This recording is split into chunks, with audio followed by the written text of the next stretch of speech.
Welcome to Audible Sportscast, your home for all things sports.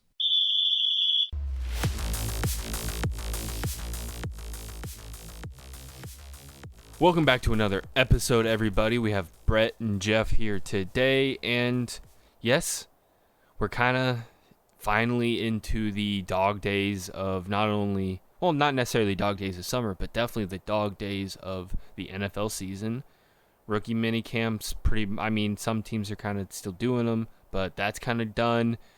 There's not a lot going on. OTAs don't start for another, month, I believe? Or less than a month, maybe even. Rough, a little bit. Right around 3 weeks, I think. Yeah, so we have, this is pretty much the dead point in the NFL season. If you can consider any time one, no matter when in the calendar season, there's always something NFL going on. So hopefully, maybe we see some trades or something that happen so we have more to talk about instead of being silly. But today, we thought since the NFL release was late last week, we thought this week would be a good time to talk about the schedule release. Yeah, we knew who teams were going to play, but we didn't know where or when. Well, I guess for the most part we knew where, but not all of the wheres because international games have only just now kind of been released. Now, on your thing about trades, I don't think we'll see a trade for a few weeks. I think more like probably like early August, late July when preseason starts. Because let me use Chase Young as an example. Don't know where he might go. I would love Chicago, but price has to be right. I think price has to be right. Plus, I think they want to see what his potential replacement will do in the preseason. Because the market's not going to drop for him if they wait until week 2 of the season. You know what I mean? It's one of those situations. True. And I don't think New York will trade Saquon. Dexter Lawrence, they did pay him, right? They did. All the defensive tackles or interior D linemen, whatever you want to call them, have been paid except one. One in the other New Jersey team, Quinnen Williams, who actually recently changed his Twitter bio to current player or whatever, player for the ... If anyone's going to be traded, I feel like he might be somebody. I would rather, as a Bears fan, I'd rather have him than Chase Young because one or two of those D tackles could actually move outside if we needed them to. That the Bears drafted, I'm assuming you mean. Yes. You can never, from looking at practically every NFL team who wins a Super Bowl, you can never have too many D linemen. And the key is the last few Super Bowls have always had a key defensive tackle. And a rotation. Yeah, but they've had that guy. True. If you think about it. Aaron Donald, Chris Jones. Chris Jones. Who would the Bucs one be? Vita Vea is more of a kind of gap stopper, but just overall that team, Shaq Barrett, Sue, they had so many guys that they were able to. But when you have a big guy in the middle who can do stuff, it makes look at all those guys like Leonard Floyd, Bobby Wagner. None of them have career years last year without Aaron Donald. I think it makes everybody's life easier. Yeah, when you're talking because when it's interior, and not that a Khalil Mack doesn't help either, but I think an interior guy just for sure draws more double teams. Just for sure. And when you think about run gaps and run situations in general, that interior guys are kind of more important. You don't have guys inside. You're SOL. Where outside you can maybe you still need outside guys, but they're both important. Some people argue that edge rushers are more important. Yeah, in a passing league, you want more pass rushers. I think the Rams proved that wrong. But Aaron Donald wasn't a pure inside guy. They put him. They could put him at corner. Honestly, no, he could do that. I wouldn't be surprised if he could. To be honest. Yeah, let's get to what we said we were going to talk about here in the schedule release. Schedule release videos are always fun to see. We can talk about those in a second. But right Now I want to get to some of these primetime games and games that we knew they were going to happen, but now we get to know when they're happening, and these games are happening on the center stage. Yep. Thursday night, Saturday nights for some of these, Friday night for even one of these, Sunday night, Monday night. So, I mean, do we want to just start with, going week to week, or give me your top primetime game you're looking for? Looking forward to? Yes. Because I'm sure we have the same games. There's a couple, but the one I think I'm looking forward to the most. No, I'm going through my list here. I mean, technically, the Lions-Chiefs is not a primetime game. Technically, so I'm not going to count that one. Why isn't it technically a primetime game? It's on prime time. Is it just because opener game doesn't count for you or something? Like, what am I missing? It's not a Sunday night football. It's not Monday night. It's Thursday night. There's Thursday night football games. Do you not count Thursday night as primetime? No, I don't. Well, then, if that's the case, Bears have like 0 primetime game. Now they have a Monday night versus Vikings, but no, I'm gonna let you guess. It's week 7. Week 7? Week 7? I think it could be a really high-scoring, dynamic game. It's not the international Dolphins versus Chiefs, is it? Oh, it is. No, it's Dolphins-Eagles. Dolphins-Eagles. That could be. I forgot about that game. That's when's that one? Week 7. But what night? Sunday night football. Sunday night football, Dolphins-Eagles. Okay, that can be electric game. I just think that could be high scoring. I mean, yep. If there's any game to worry about for Tua, it's maybe that one, with how. And the Tua, Jalen Hurts. Alabama. The Tua because he got benched for Tua. Yeah. And that's part of the backstory to it. It adds some. It does. And they're high-powered offenses. True, the high-powered offenses, both. I'm wondering if the Eagles take a step back, but we'll see because they lost their guy. Yeah, they've lost a handful of players, but they still reloaded, I think, pretty well this offseason. Here I'll give you 3. That was my 1. My number 2 will be Bills-Jets, week 1, Monday Night Football. Yep, when we don't even have to. I gotta see Aaron Rodgers play. He has weapons now. And then my 3rd is gonna be the Lions-Chiefs. That's actually one of the. I actually think the Lions have a chance. And it's kind of this thing where we, at least for me, I've seen Lions fans all offseason pretty much saying that, this is their year. I agree that it should be their year, and they get to start right away. It's not their year, I don't think. Well, but for the division, per se. Oh, maybe that. But now it's still the Vikings division until someone takes it. I think that's a proper way to look at it. Do I think the Vikings will win it? Maybe not, but it is theirs to lose. But they haven't changed much. So, what I mean? It's not like they made a quarterback change. They didn't make a running back change. Traded away Darius Smith. They got rid of, Hendricks. Or not Kendricks. But he was getting long in the tooth, Dalvin Cook is maybe gone by the time this even airs. But you think he's going to be gone? Supposedly, they've been trying to trade him for a long time, and he might be a post-June cut from what I have heard along the rumor mills. But when you have a team like the Vikings that their margin of, I'm not going to call it margin of error, close to but a rebuild time. Their margin of win was so crazy.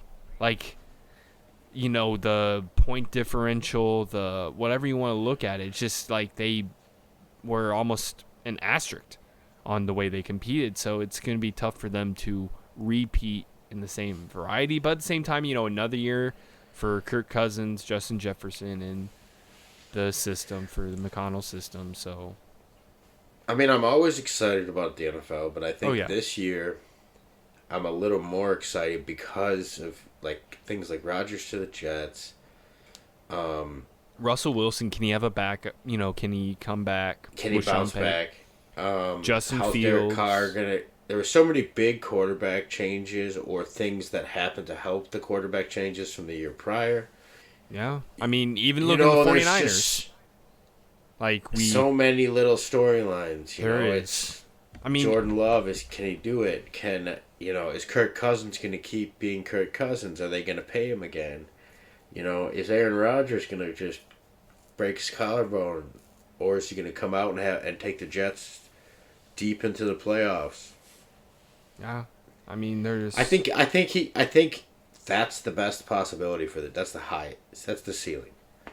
There's no Super Bowl in my opinion. Sorry, Jets fans. I mean, if we're, I mean that. You would have to see a Rodgers from 3 or 4 years ago, but Rodgers has bad luck in the playoffs. That is true, and the Jets have bad luck in general. So, I mean, if you're Aaron Rodgers, you have every piece except Mercedes Lewis that you want, which I'm guessing Mason Crosby is going to visit the Jets right now. I mean, but Greg Zuerlein's a great kicker. But they're both long in the tooth, and I think actually Crosby has better long-term stats. But besides that, Packers said they would not re-sign Mercedes Lewis. Rodgers loves Mercedes Lewis. I know that tight end room's deep, but who knows? That's one I think that will come to fruition. I think. Yeah, maybe a end of off-season type deal. Someone gets hurt, maybe, but see, that's the thing is we've got some good dynamic storylines this year. Not the Antonio Brown well, it's still there, but you know what I mean. Yeah, it's more positive and you got than feel good stories. Yeah. Like, I'd like to see how Joey Porter does in Pittsburgh. Oh yeah, I mean, I liked him as a player either way, but to get drafted by your dad's team is so cool, and not only the team he played for, but he was a coach for the Steelers for and he hung out in those locker rooms. Oh yeah, as a kid. I mean, so that makes it like that much. Like here, in theory, I'm sure McCaffrey would love to play for the Broncos, but he likes. You get what I mean? He was around Shanahan as a kid, because. Yeah. Well, they were both kids together, pretty much. Kinda, just yeah. Several years ahead, but yeah, I mean, they both grew up with the those early '90 49ers teams. But yep, it's interesting. I mean, there's. Plus, going to Stanford, right down the street. Not down the street. Is Hamlin going to play again? I think he is. Well, speaking of DeMar Hamlin, one of the games I think is going to be pretty cool to watch is the Bills-Cincy rematch. That's Week 9 Sunday Night Football. I mean, talking about that, not only the DeMar Hamlin's playing again, but that's I don't want to call it like a rematch of that, but definitely a rematch of the complete brutal Bengals destroying of the Bills in the playoffs. That's for sure something you can say. I mean, that'll be a fun game to watch. I hate to say it, and you know how much I love Jay Cutler, but Josh Allen is just a bigger, faster Jay Cutler. I would call him a lot more athletic. He's more Cam Newton than Jay Cutler. Arm strength. Cam Newton didn't have that arm. At the end of his career, but in the beginning, he had a pretty good before his shoulder injury. No, because, well, I guess you could compare them both ways, but I'm just a combination. How about that? Yeah.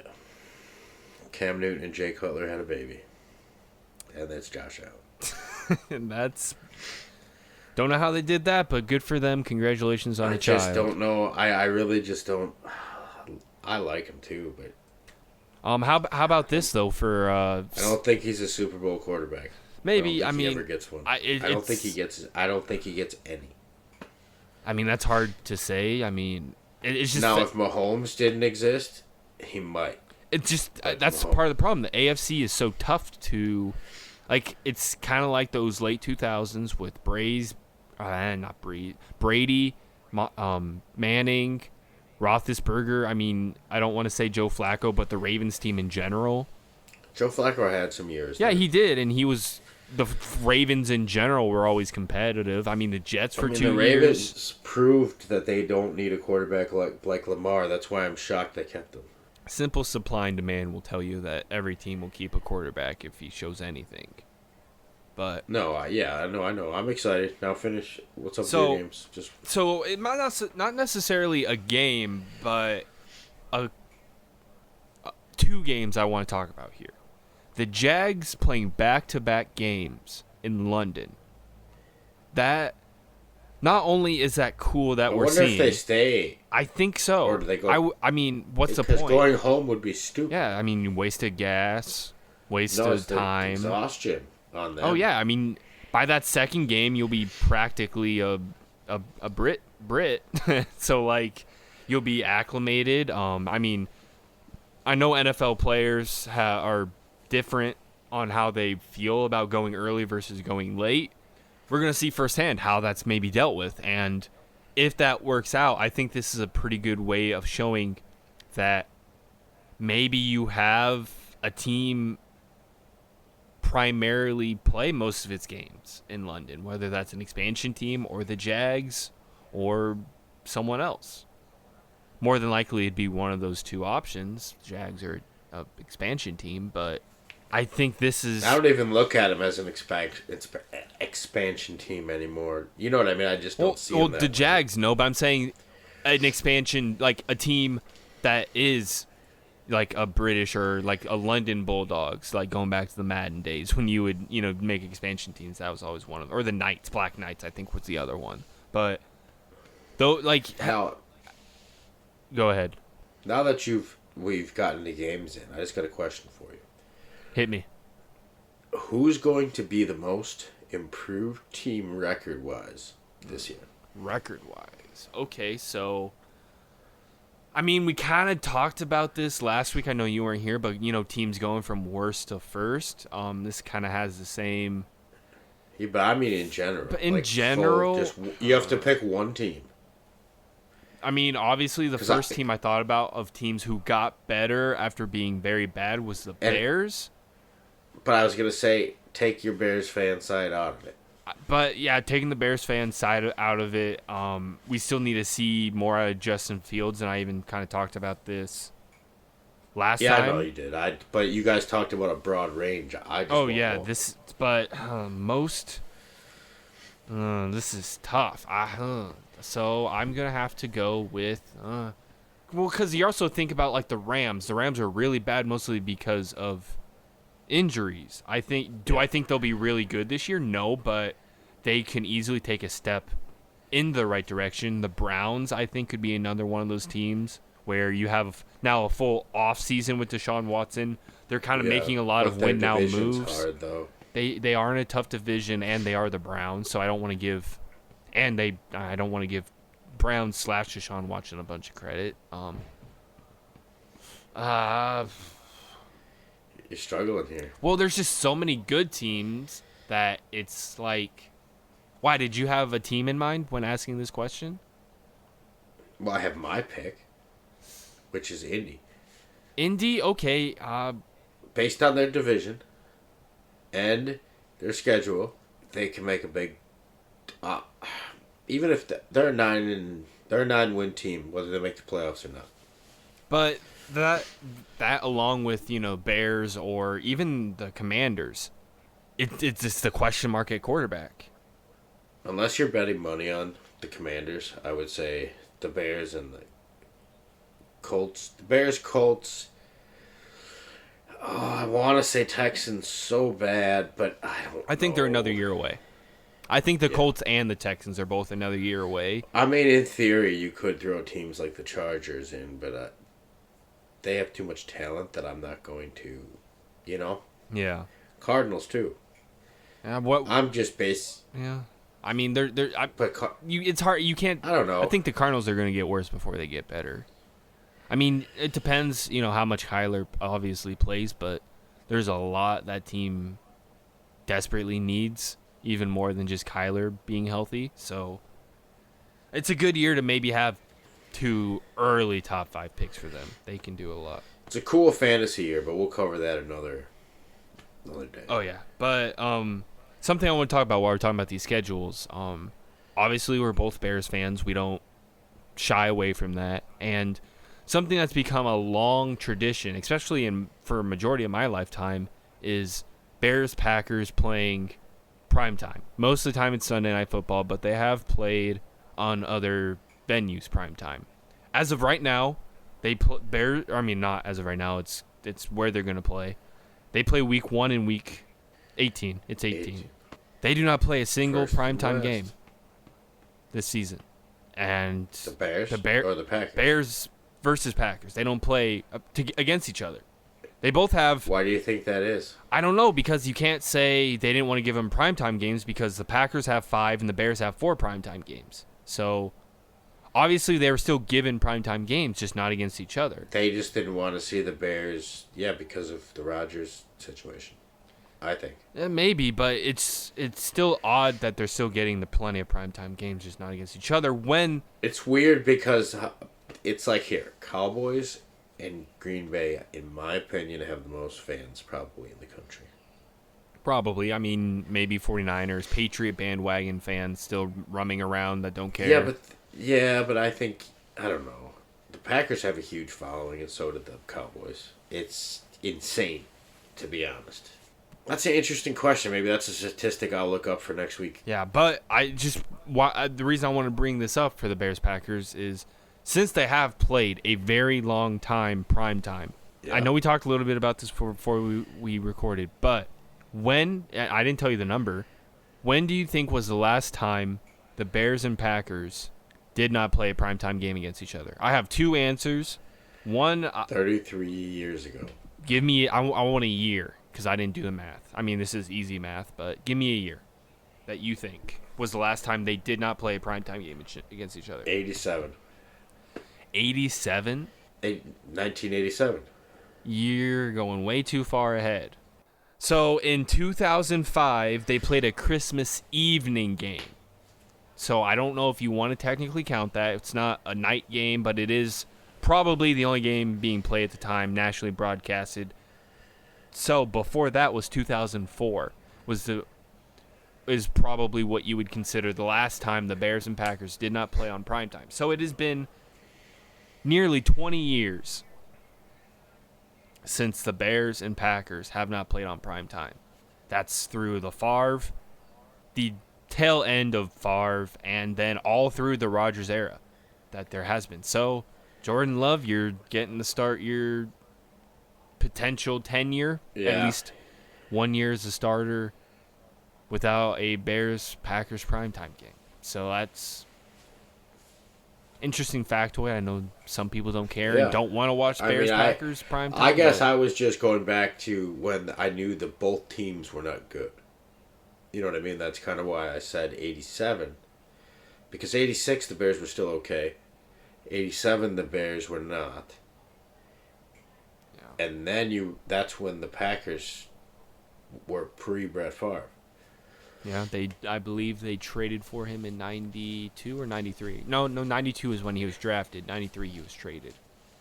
And that makes it even pre Don Majkowski, or right around when he got there, which he is a multi-time Pro Bowler, did take it to the playoffs many times, but he'll never be talked about because Brett Favre and Aaron Rodgers. Yep. And Bart Starr. Yeah, everyone skips a couple generations of quarterbacks, goes from Bart Starr to... And because of all the quarterbacks they had there. Yeah. He'll get skipped around. I mean, it's kind of like the Steelers with head coaches, except they actually did consecutively go from those head coaches. They didn't really skip They went to 2 long tenured 3 back-to-back. Oh, yeah. Before Bill Cowher. Yeah. It's amazing how, But that's an owner's call, too, sometimes, Yeah, I mean, everyone says Mike Tomlin hasn't had a losing season, but that's also because he went 8-8 a couple of those years, and you can argue he maybe should have been fired, but he's not. And now he has another Kenny Pickett and a really great defense, so we'll see how they fare this upcoming season. I think they have a chance to maybe surprise a couple people, but it depends what kind of, it depends what they... It's all on Kenny Pickett. It depends on how their division, really. And Kenny Pickett people kind of are calling Kenny Pickett really great. His numbers don't necessarily back it up, so we need to... It's kind. But I would say his receiving core last year wasn't... It went through some stuff. give Pickens a year more to develop. You got Allen Robinson now in there. You got Deontay Johnson. So it'll be interesting. But I mean, I'll root for Allen Robinson a little. well, don't forget Mitch Trubisky now is his backup long term. They just signed him to a contract extension, but it's because they like Mitch. Obviously, I'd call him he's one of the best backups in the NFL. I'd call him that. If not the best. Well, the Niners get into where you. Well, it's tough. But before we go, we talked about these schedule releases, but let's talk about the schedule releases videos themselves. It's kind of become a tradition now where teams will post these videos, and some definitely put in a lot more effort than others. I mean, for starters, the Cardinals literally just had Kyler Murray and Hollywood Brown playing catch, and then bam, it just put it on the screen. It was kind of underachieving. There's a couple others like that. The Seahawks, from what I couldn't find one. Just a picture of their schedule. But some of these teams did really good in putting some stuff together for the schedule releases. So I don't know if you were able to watch them all or any of them, but do you have like a favorite schedule release? I know the Bears had a pretty good one. Maybe not the best, but it was at least top half. The Bears was good. I only saw a few of the other ones, so I'll say the Bears for now. Were you able to see the Titans one? It was pretty funny. Did not. So a couple themes I found was social media that a lot of these teams kind of theme their stuff on.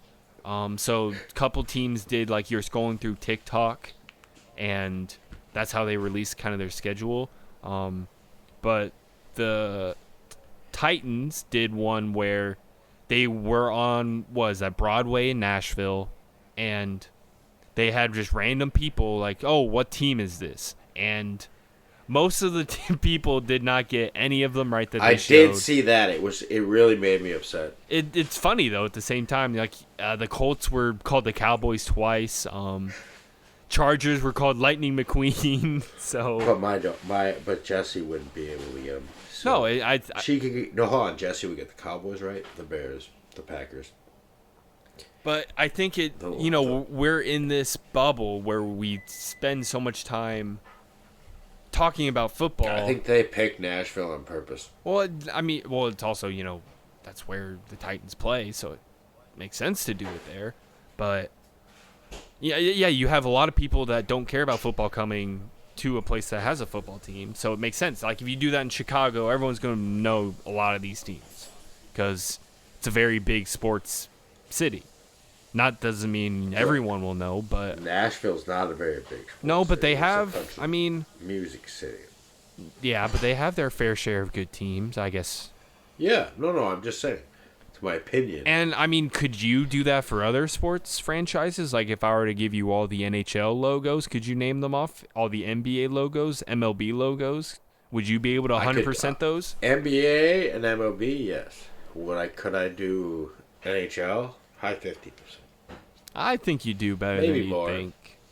Now MLS though, I couldn't tell you maybe three or four. No. I know Chicago, I know Philly, LA, both of LA's teams, and that's probably it. Only because I've went to some of those for fun, but yeah, LA, speaking of LA, the Chargers had a really good one too. This is the second year in a row they did like an anime skit, or not skit, but they did their schedule release in like an anime. It was really good. I know I talked about social media being a theme for a lot of these videos. Another one was like showbiz. I know the Dolphins had like you're going to the movies to watch their games. I believe it was the Panthers put on like a play theater type thing. Their long snapper was the like director of it. It was pretty cool.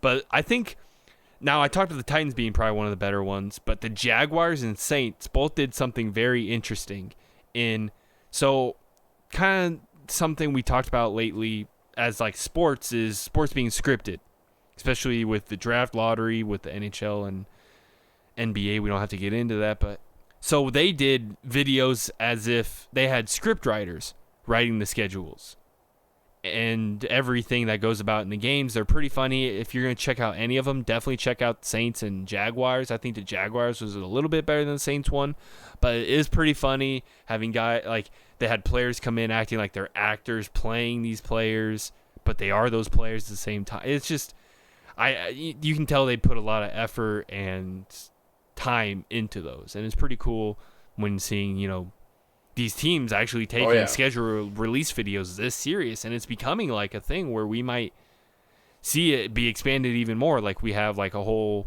release video show on like NFL Network or something.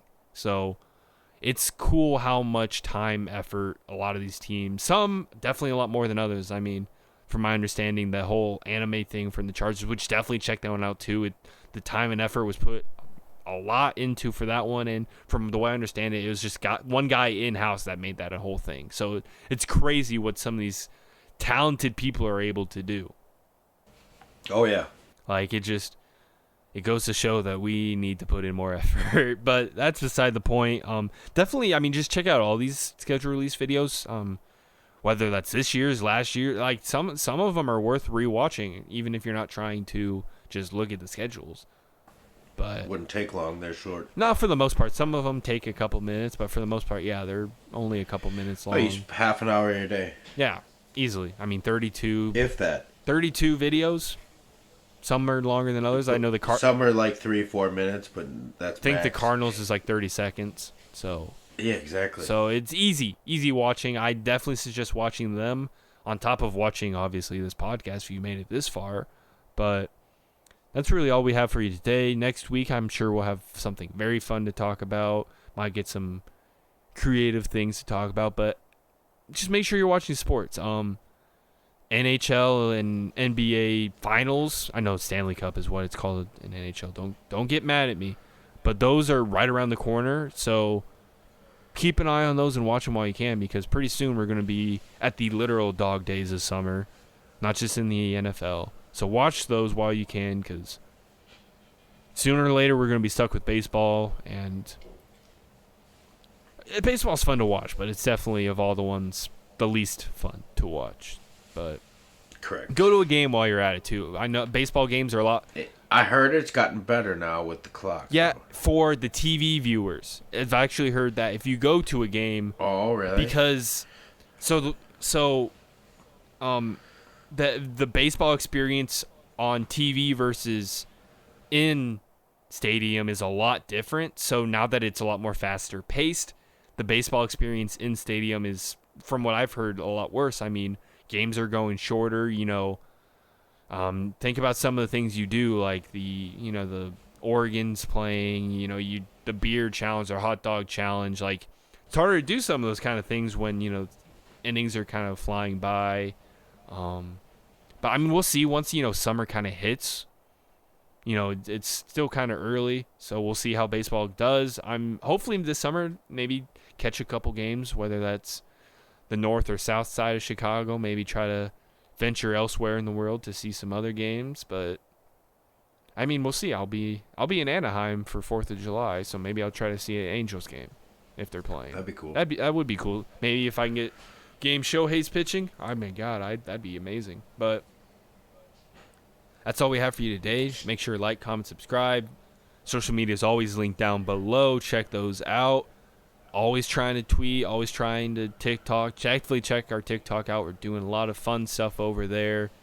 So, yeah, just feedback, whatever, you think we should be doing. But have a good weekend, everybody. Thanks for listening to Audible Sportscast, your home for all things sports.